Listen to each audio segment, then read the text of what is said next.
ونقلك بخير حاطنا إيرو بو كتابخانة كردي وبانيلا لسر تلفزيون كردي يا كتابخانة كردي لستوكهولم وهروها كوملا نويسكارين كرد للسويدي بمناسبة روجنامه‌گری‌یا كردي كو إيرو يساز دكه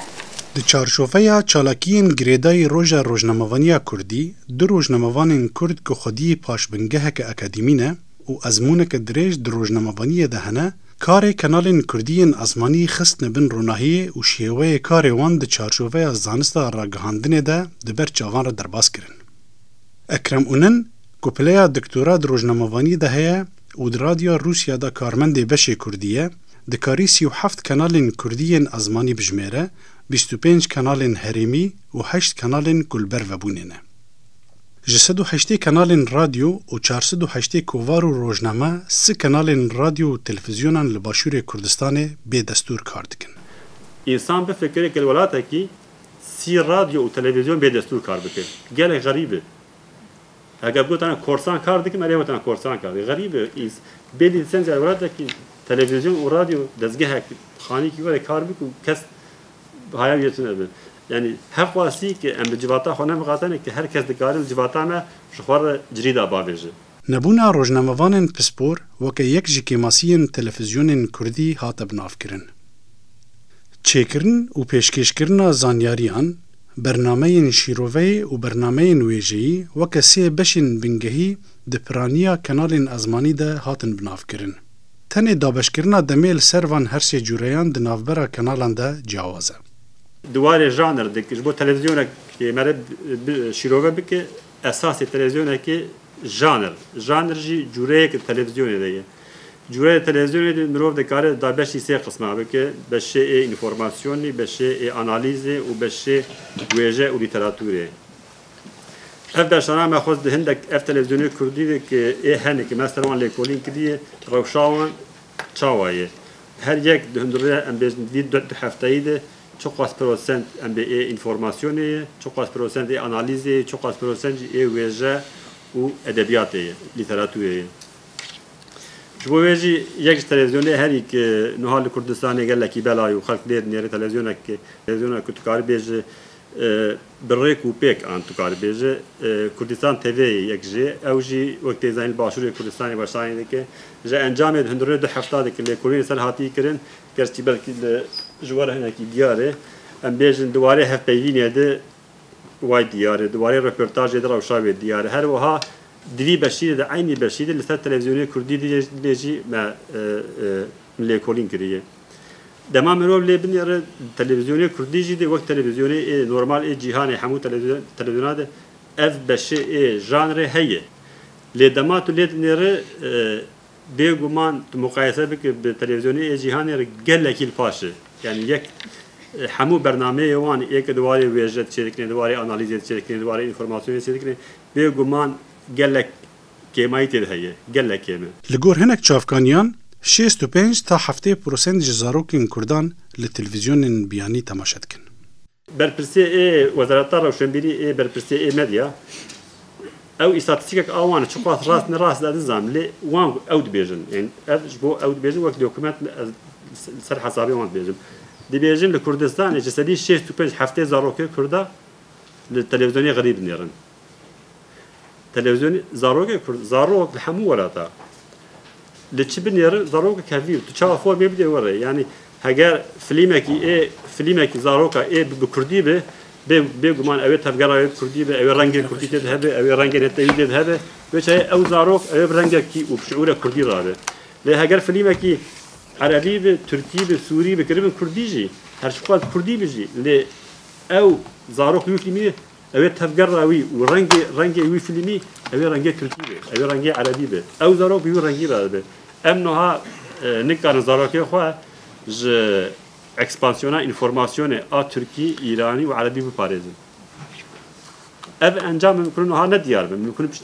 20 سال دن وقت مگوت یا ممکن وهابی در کردن ممکن نظام ترک اسلام سنتزیل کردستانی خورد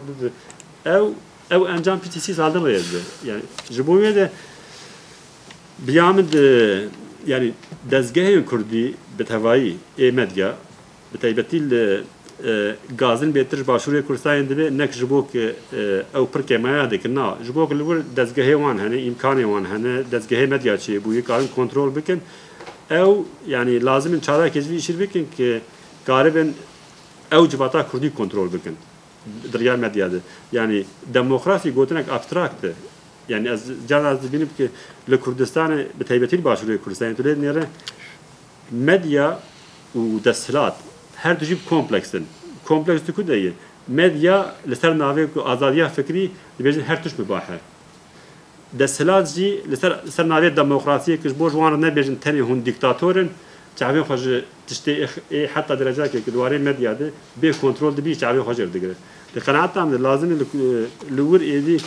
qanûnek a medyayê bi rê ku pê derkeve ki hudûdê medyayê û hudûdê desthilatê ê kêş ku heya ku pir eşkere û bê zelalkirin yani ne rast mirov lê binêre bêje di bin navê azadiya fikrî de mirov tesîrê ewlekariyan tewî bike tesîrê ewlekariya civakî bike gelek carat medya Kurdî xweş dinêre tu dibînî gelek tiştê xerîb dikin ku tu dibîn tesîrê ewlekariya civakî a Kurdî dike tesîrê ewlekariya netewî a Kurdî dike ev pirsana hemû giş yani lazim ve awakî bê çareserkirin eger nê çareserkirin وەک بەریان و هەموو بوو ئەگەر ئەم نکاربن جواتە خۆ دوارەی مەدیا تێر بکن ئەوێ خەڵکێ وەروان تێر بکن و ئەو ژی ئەوێ فەلاکەتە کرد بۆ کووردا ئێدی هەگەر ئەم کوردیژی بپەیون لێ ئەمێ وەکوان بفکرن ئەمێ وەک خەڵکێ ئەمێ وەک تورکا بفکرن وەک عەرەبا بفکرن وەک فارسا بفکرن گەشتنەک وەڕێ بەلا هەیە کە هەر پوبلیسیست دکارە بە ڕۆژنامەوان هەر شۆمەن دکارە بە ڕۆژنامەوان بالعکس her publisist nikab rojnamevan her showman nikab rojnamevan le her rojnamevan dikar be publisist her rojnamevan dikar be showman ew li Kurdistanê hinekî tev li hev bûye pirsegirnê a girîn ki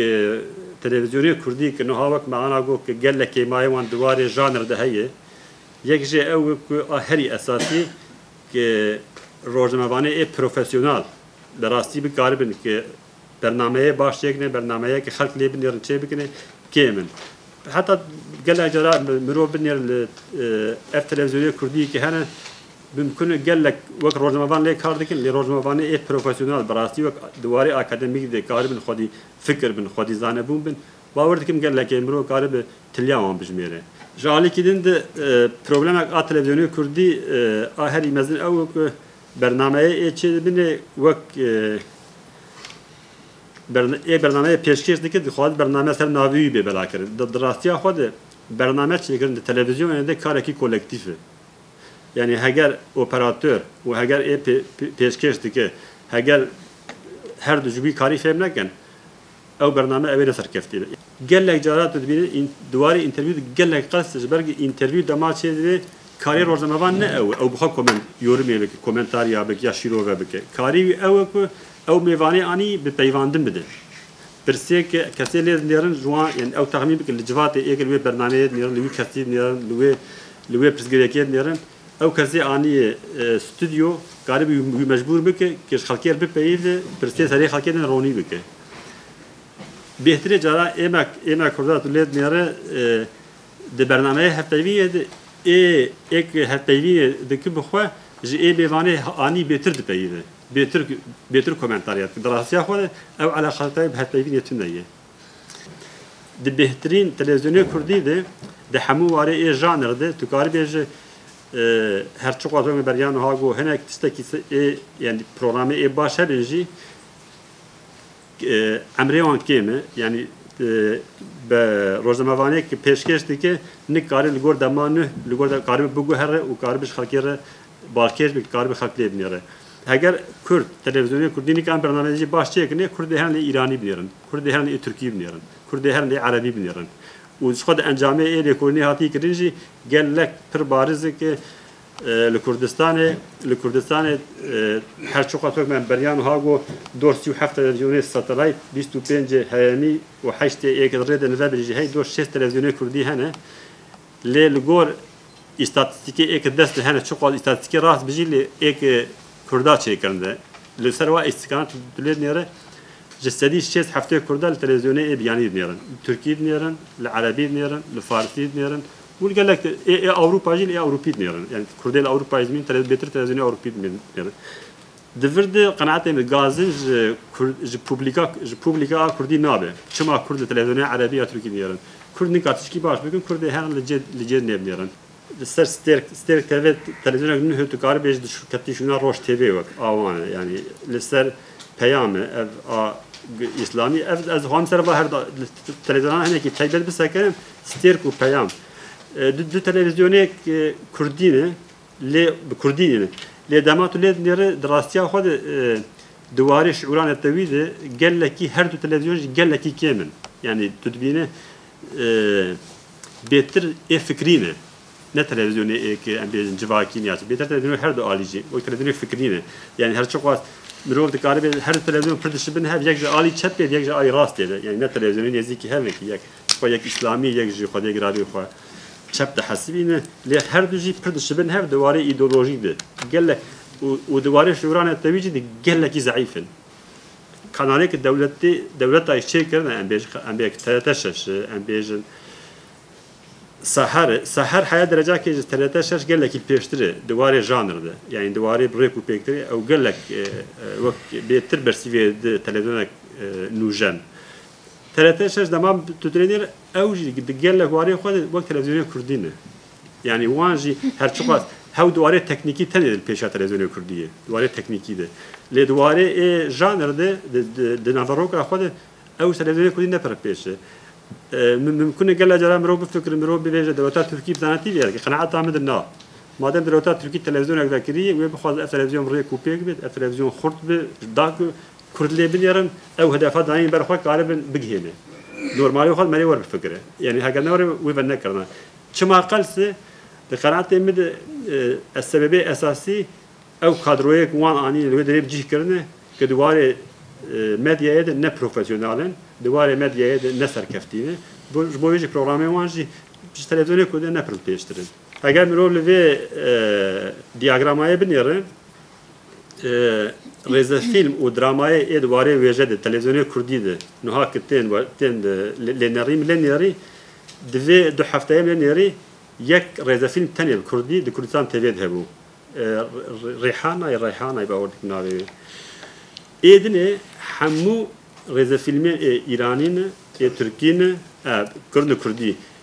حتی سورینه کرهینه کردی لگور استاتستیکا هاتی کرد جستدی 15 کردیه جستدی 85 غریبن گازن بهتر باشوری کردستان دبی نک جبوک او پرکه ما دکنا جبوک لگور دستگاه وان هنه امکان وان هنه دستگاه مدیا چی بوی کارن کنترل بکن او يعني لازم ان شاء كيجي يشير بكن ك غالبا او جباتا كردي كنترول بكن دريا مدياده يعني ديمقراطي قوتنك ابستراكت يعني از جانا بينب ك لكردستان بتايبتي باشوري كردستان تولد نيره ميديا ودسلات هر دوجي كومبلكسن كومبلكس تكوديه ميديا لسر ناوي ازاديه فكري بيجن هر توش مباحه دسلات جي لسر ناوي ديمقراطيه كش بوجوان نه بيجن تاني هون ديكتاتورن تعبين خرج تشتي حتى درجات كدواري ميديا ده بي كنترول دبي تعبين خرج دغره القناعه تام لازم لور ايدي قانونك ميديا بريكو بيدر كذا حدود ميديا وحدود دسلات كيش كو حياكي تر اشكال بيزدلال كرن بس ام كرد فكرين ك ميديا به هدفه هر کس تلویزیون به رادیو به غازه به کی چی وده که هدف اکانجه هیه دخوازن جوات بگن هدفه که اوجبویجی کاری که ورد کن لی معلسه دی تلویزیون کردی دی وقت یاجی ام بیجن دزگه مدیا ایک کردی که همبری گجبو کار به جواتا کل سر نگاه بگیره دواره شوران التویج دواره اولکاریا جواکی ده او چیزی که ورنا فکرن دبین قای مدیا هما مرا کی چی چاپ که ورد دمشه اف انجام رای که افریمانی که ایرانی چه دکنه، ترک چه دکنه، عرب چه دکنه یا او هر چقدر فیلمی ممکنه درامایی رضا فیلم لی دریافی فیلمی خوش تاثیر جواتا کرد دکن. بگو من قال لگازن دبی جارنا دبیجن که خودی گرابی کرد تلویزیونی غریب نیرن قناعت هم بده گازن جواتا کرد نه به گازن میتر تلویزیونی کردی گرایون او شو گازن ارشاد میکن که چما کرد وان نیرن. جمعه کرد هر کس مالا خویه لپرنامه نیرن کیفا ویجرنه او هر سر برنامه بگیره. اویا بهتر ایدی به روزنامه‌نامه کردی گریدایی و لازم روزنامه‌نامه کردی ایدی امکاری بن مدیاک نتوی آنجی مدیاک آن تلویزیونک پابلیک سرویس ام چه بینه که براسی برجواندی ملی بپارێزه هەگەر ئەم ملت دەکەن چما ئەم نکارن ئەم بێژن کۆمیتاک ئا نەتەوی ئا مەدیا چێکرێ کوردێ باکوڕ و باشوور و ڕۆژئاوا ڕۆژهەڵات قەناعەتام دەبێ ئەم کارە بن تشتێکی وەها بکەن گەل لای جارات و دەبینێ مەدیا کوردی نکارە ڕۆژەوێ تاین بکە گەل دراستیا خود ژیانا کوردا گشت درامای ژیانا کوردا گشت تراژدیای هەگەر مرۆڤ کار ڕۆژەوێ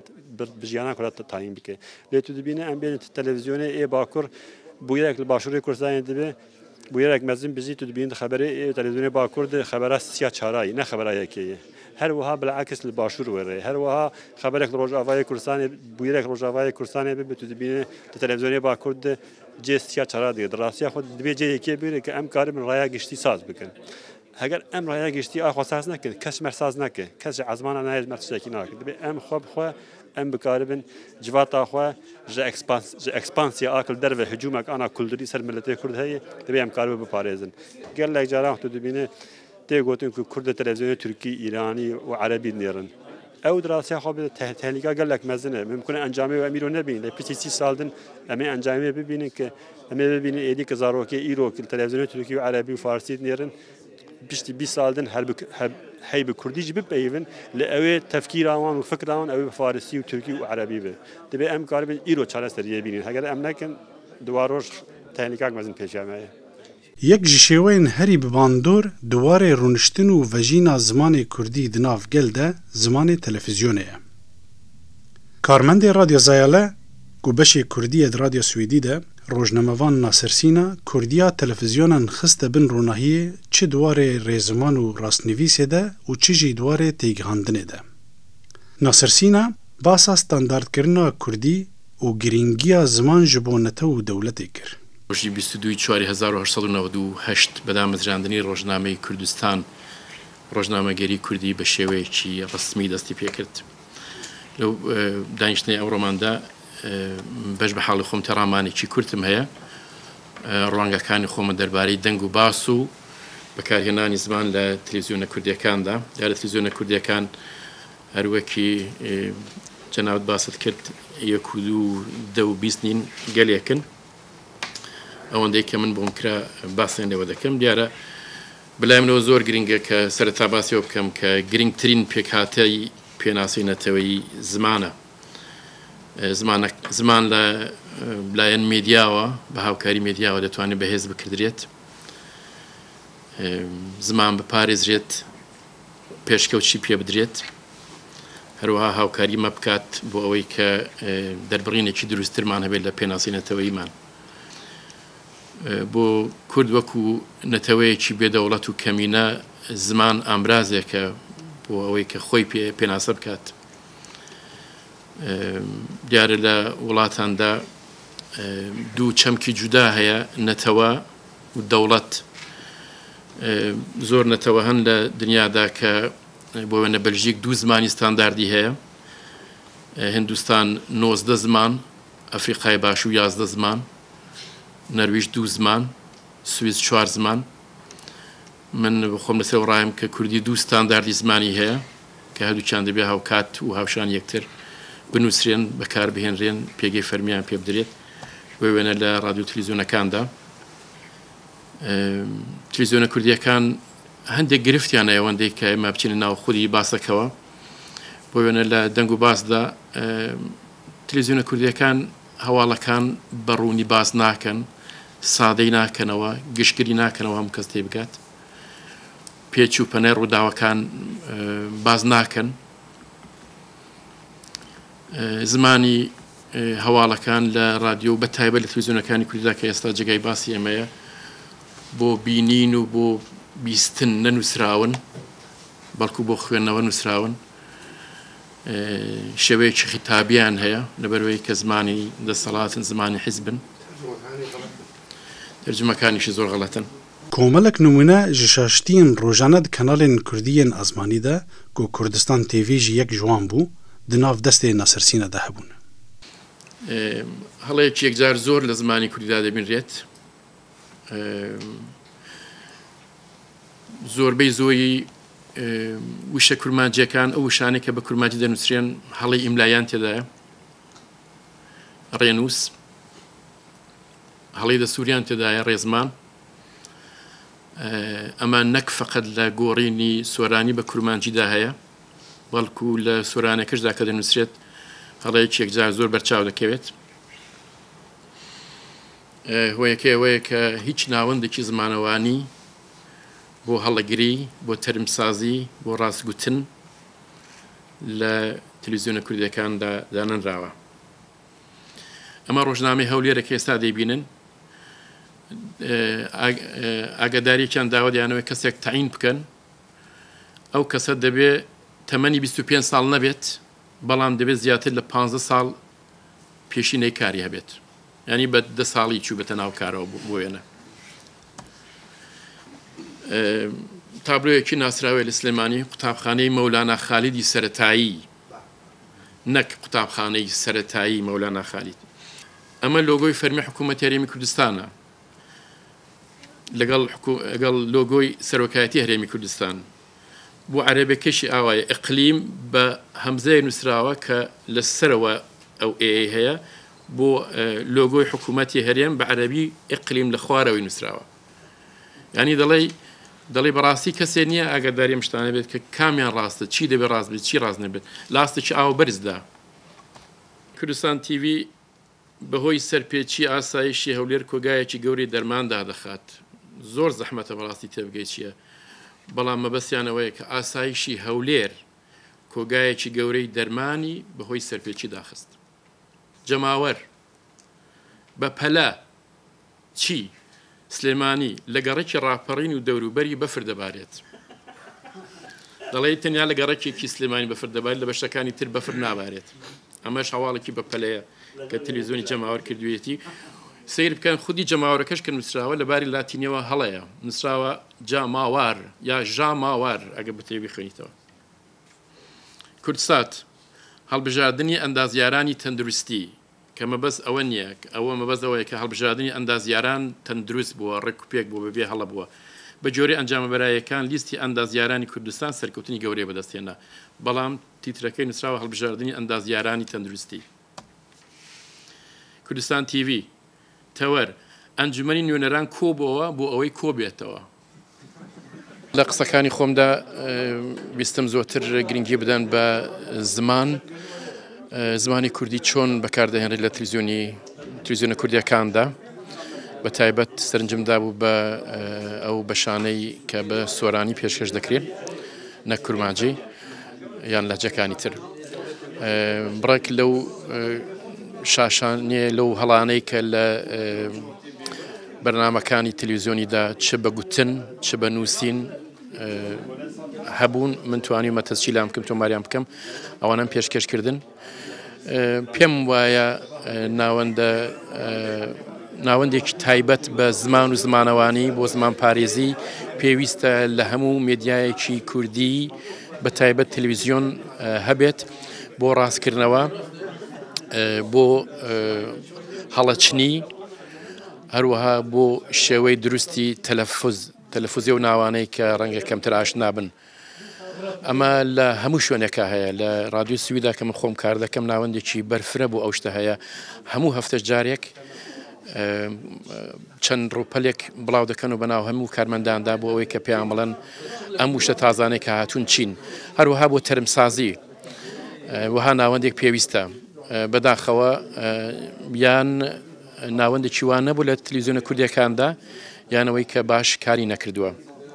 ئەمە هەڵەیەکی زۆر بەرچاوە کە تەلەڤیزیۆنەکان بەداخەوە کردویانە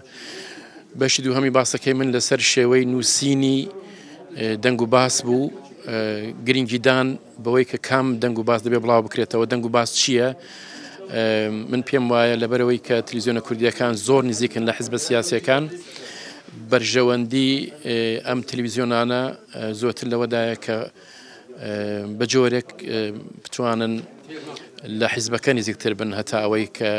شتێکی میدیایی پێشکەش بکەن ئەمەش ڕەنگە چارەسەرەکەی بەزەوە بێ کە لانی کەم لە حاڵی حازردا تاو کاتێک کە کیانێکی تایبەتی کوردی دروست دەبێت لەوێدا معلومە کە حیزبەکان دەوڵەتن یا دەوڵەتی قسە دەکات حکوومەتی قسە دەکات لانی کەم دەکرێت تێکەڵاویەک دروست بکرێت لە بینی ئەو بەرنامە باشانەی تلویزیۆنە کوردیەکان پێکەوە بۆ دانانی تلویزیۆنێک کە پێکهاتەیەکە لە باشترین بەرنامەکانی کاناڵەکانی تری تلویزیۆنی کە دەتوان بەیەکەوە کار بکەن ئەمە ڕەنگە سەرەتایەکی باشیش بێت بۆ ئەوەی کە بەرژەوەندەکەمان لە یەک حیزب بچێتە ناو چەند حیزبێکەوە بۆ قۆناغی دواتر بچێتە بەرژەوەندێکی نەتەوەیی. ئەمێ ببینی ئێدی کە زارۆکێ ئیرۆ تەلەڤیزیۆنی تورکی و عەرەبی و فارسیت نێرن پشتی 20 ساڵدن هەی بە کوردیش بپەیون لە ئەوێ تەفکیراوان و فکراوان ئەوێ بە فارسی و تورکی و عەرەبی بێ دەبێ ئەم کار بێت ئیرۆ چارەسەریە بینین هەگەر ئەم نەکەن دوا ڕۆژ تەکنیکاک مەزن پێشیامەیە.